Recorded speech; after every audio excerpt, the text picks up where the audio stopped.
If you hear any background noise or see anything over here, my daughter is in the bathroom with me. I'm trying to keep her off camera because I really just don't want her face online. I hope y'all understand. But that being said, let's get into today's video. I know I'm guilty of this, and I think a lot of wavy hair, wavy curly hair content influencers are as well. We talk so much about styling products.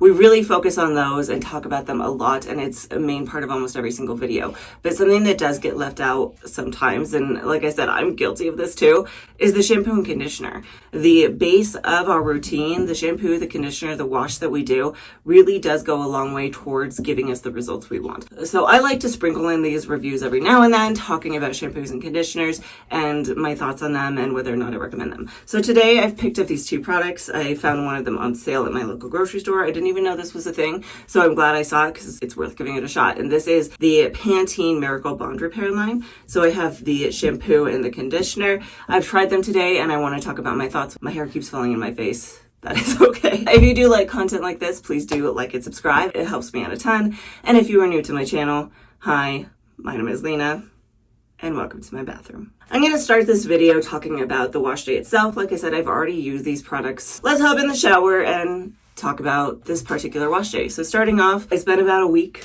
since I washed my hair, so it's not looking super great. So I wet my hair down very thoroughly and then went in with my first product, which is the Pantene Pro V Miracle Bond Repair Keratin and Vitamin E Sulfate-Free Shampoo. They're saying in the front of it that it visibly repairs 8 signs of damage with this system, so you have to use multiple products from the line to get those results. However, the particular product itself, I pumped into my hand. It's pretty clear, which made me wonder if it was going to be a little bit more on the clarifying side. I wasn't entirely sure though. And the smell of it is just kind of slightly sweet. It really wasn't overpowering. It's a really nice, gentle, kind of subtle fragrance. I took this into my hands, worked in between, and then started working it into my scalp. And the first thing that I noticed was this actually did give me a slight lather on the first wash, which isn't really normal for me on wash day. Normally when I've gone about a week, I do have to do 2 cleanses before I get any lather at all. And this one actually did give me a decent enough lather. That being said, I still did go in and do a double cleanse. So I briefly want to touch on this product while I'm showing you that. So again, it says on the back, visibly repairs 8 signs of damage, frizz, dullness, roughness, breakage, tangles, flyaways, split ends, dryness, to restore softness and vibrancy. Our shampoo formula, made with keratin and a multivitamin complex, gently cleanses without drying. They do have a full lineup here of like a bunch of the different ingredients and what they do. So things like they're saying the tocopherol acetate is vitamin E, then there's a hydrolyzed keratin, which is a keratin, then the panthenol mixed with the panthenol ethyl ether is the provitamin B5, histidine, antioxidants protect hair, fragrance, inviting scent, blah, blah, blah. And it has the different cleansers on there too. When I do look at the ingredients, the reason I was kind of surprised it was clear is because it doesn't really have any strong clarifiers in it. Most of the cleansers in it are definitely more on the gentle side. So like cocamidopropylbutane. I don't know how to pronounce most of these, but a lot of them are more on the gentle side. So again, that's why I was kind of surprised that it cleansed so well. And then when I did go in and do the double cleanse, I got such a foamy lather. It was kind of ridiculous. So I rinsed that second cleanse out, and the first thing I noticed was my hair didn't feel squeaky at all. I do want to note that this did feel like it was slightly difficult to rinse out of my hair. I felt like I had to spend more time rinsing and scrubbing to get the sensation of that soap out of my hair, but overall it still left my hair feeling pretty darn good, and I was pretty happy with it. Moving into the conditioner, after I had rinsed all of the shampoo out of my hair, I went in with the Pantene Pro V Miracle Bond Keratin and Vitamin E 1 Minute Miracle Conditioner. I took a little bit of this in my hand. It looks pretty much like a general conditioner consistency. There was nothing super surprising about it. The smell of this one is actually even more subtle than the shampoo is, and I don't know if I could even put my finger on what it smells like because it really doesn't have a ton of a scent. These gave me no issues at all, so if you are someone who is a little bit sensitive to fragrance, this could be a good line for you. So I started applying this to my hair, working it in on one side, and the first thing that I did notice was this actually does have a pretty decent amount of slip to it. It was really easy to work through that week worth of knots and tangles. So talking about this particular product, again, they're saying the same thing. It visibly repairs 8 signs of damage. All of the signs are the same exact signs.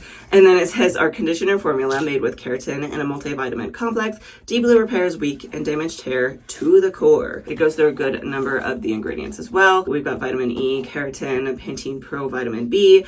There's an antioxidant to protect hair. The fragrance, it says it's an elegant, inviting scent. Okay. And then there's a hair moisturizer. Now that is the bisaminopropyl dimethicone. So dimethicone is a silicone. This conditioner does have silicones in it. If you are someone who doesn't like them, you may want to avoid this. However, it's pretty close to the bottom, so there's not a ton in here. There's also dimethicone in here, but it's just barely above that. So this isn't really super concentrated in silicones. However, I know I've said this in the past when I've talked about shampoos and conditioners. I don't love when they have a conditioner that has silicone and the shampoo doesn't have ingredients in it that can strip that out. And I feel like that's the case here. So you couldn't really solely rely on these two products. Every now and then you're going to have to cycle in a more clarifying shampoo to get rid of those silicones. Beyond that, there wasn't really anything else of note that I saw in this particular list of ingredients. I worked that into both sides of my head, ran it through, was very pleasantly surprised by how much slip it gave me. That's probably a little bit of the silicones. Silicones do tend to do that, really help work through those knots and tangles much more easily. Overall, I was pretty impressed with it. So it says this is a 1 minute conditioner, and in the directions they're saying exactly that, to leave it in for 1 minute. So I went in and I did do a little bit of squish to condish. It doesn't hurt, so why not? And especially because this is only meant to be left in the hair for a minute, squish it and then wash it out. However, I did decide to go in and wash my body really quickly, and by the time I had done that, it had been like 2 minutes. So I did leave this on slightly longer than they recommend. But that being said, I rinsed it out of my hair. I will say that at that point, my hair actually still did feel pretty good. I felt like it was very nice and soft and silky, and it did feel very nice and moisturized. What I did at that point is, as I was rinsing it out, I brought it all forward, partially because flipping it around, doing things like that really helps me make sure that I get everything out of it. But also what I like to do when I'm not putting stylers in my hair is I'll bring it to the front and then I'll scrunch it to kind of help with that curl formation, and then I will plop it. Moving out of the shower, I did plop my hair, tied it up while I got dressed and finished any of the makeup-y things that I needed to do. Plopping it for a little bit helps kind of absorb some of the moisture out of it, especially because when I'm doing a routine like this where I'm not actually actively styling my hair, I don't care quite as much how it turns out, so I'm not concerned if plopping it kind of makes the curls wonky or anything like that. So plopped it for probably about 5 minutes, and then I came in, took it down. I did then microplop using the same exact t-shirt to really make sure that all of the moisture was out.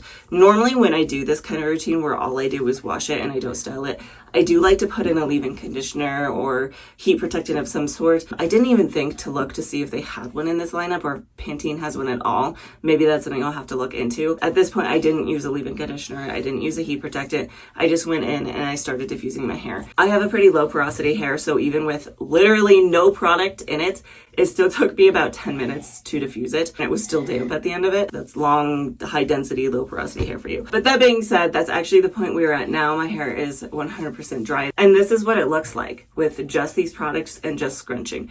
And honestly, I feel like it looks pretty darn good. Like, if you take a look at it here, I know it's a side part, but overall the texture to it is actually still really good. It's obviously a lot frizzier. That's not really a surprise to us, right? There's nothing in it to help keep those curls in their shape. So it gets really frizzy, especially when you do diffuse it. But overall, I think the most important thing is the feel. And to me right now, it feels really nice and healthy. So like I said, I have a lower porosity hair, and it's actually also fine, which means my hair gets over moisturized really easily.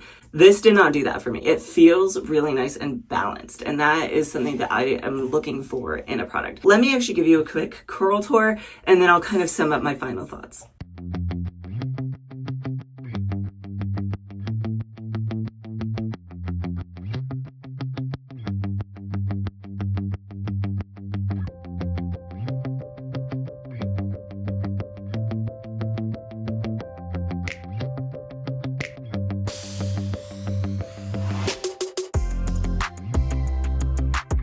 Moving on to my final thoughts and opinions and recommendations as to whether or not you should buy this or products like it. I do want to comment on this. My hair looks really, really nice. It feels really nice and soft and healthy. I personally think these products worked really well for me. Now, I do want to touch on this very briefly because I know somebody's going to bring it up somewhere. My hair does actually look really darn good. And it doesn't have any styling products, not even a leave-in conditioner. It's got a lot of really good definition and things like that to it. So why do we use stylers? This is not going to hold up. By the end of the day, most of this definition is going to be gone. And as you can see, it is definitely fuzzy, it's poofy, it's frizzy. It's just not going to hold up long for me at all. But I am actually really happy with how it looks. And what that tells me is as a baseline for a wash day, this shampoo and conditioner worked really, really well for me. So moving into the products one-on-one, talking about the shampoo first. The shampoo is a really great product. It is definitely a more gentle cleanser. So if you're looking for something more clarifying, this is not it for you, but this could be a good, pretty frequent wash day product.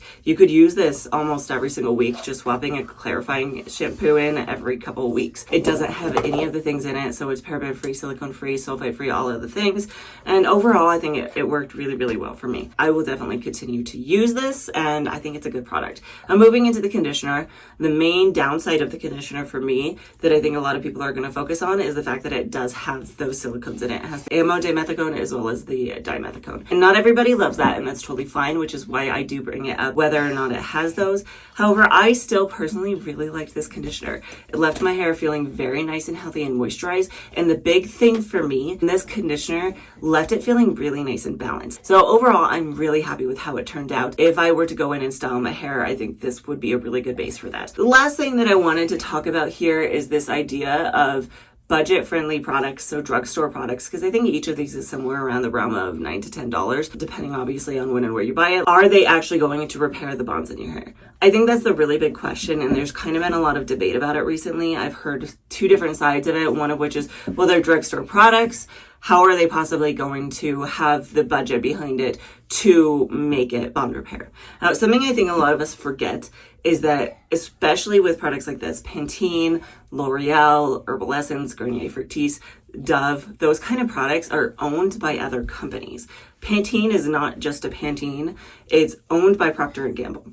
Dove is owned by Unilever. L'Oreal Paris, I think, is owned by L'Oreal Paris, but it is a much bigger umbrella, which also includes things like Redken. If you know anything about Redken is a much higher budget, higher end type product line, and they also have a bond repair line that they've had around for a while. And one of the products they have is a bond concentrate product that you're supposed to use and then go in with a shampoo and conditioner after. Someone pointed out to me recently that the L'Oreal Paris Bond Strengthening Concentrate actually has the same exact ingredients list as the Redken one. And I did a little research. Yes, it does have the same exact ingredients list. And what actually can happen is these bigger companies like L'Oreal Paris will put all of that funding towards experiments and doing all sorts of things on the higher end products like Redken. Once they've used that ingredients list and Redken products for a while, they might trickle it down to things like this. So if you're looking at the Redken one, I would recommend this instead. It's literally the same exact product, just cheaper. When you're talking about things like Pantene, I don't know entirely if they have a higher budget line that they've trickled down that technology to. However, you do have to keep in mind, again,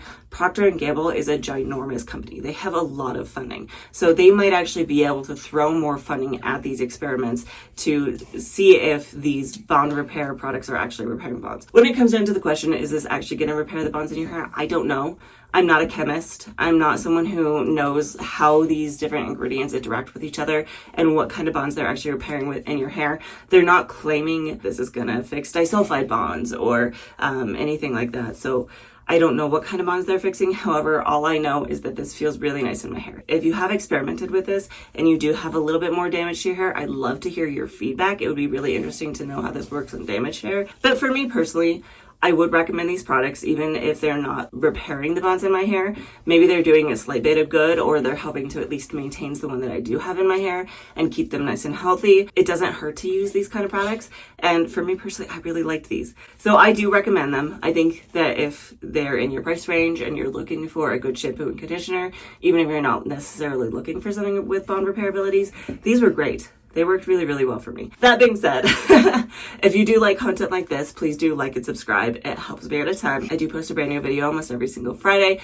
though I am kind of feeling a little burnt out. I have a lot of other stuff kind of going on in my life right now, which means I'm kind of probably going to fall out of consistency just a little bit here. I haven't entirely decided it. I don't think I'm going to go 100% on a hiatus, but there might be a couple weeks where I miss. So hopefully I will see you next time.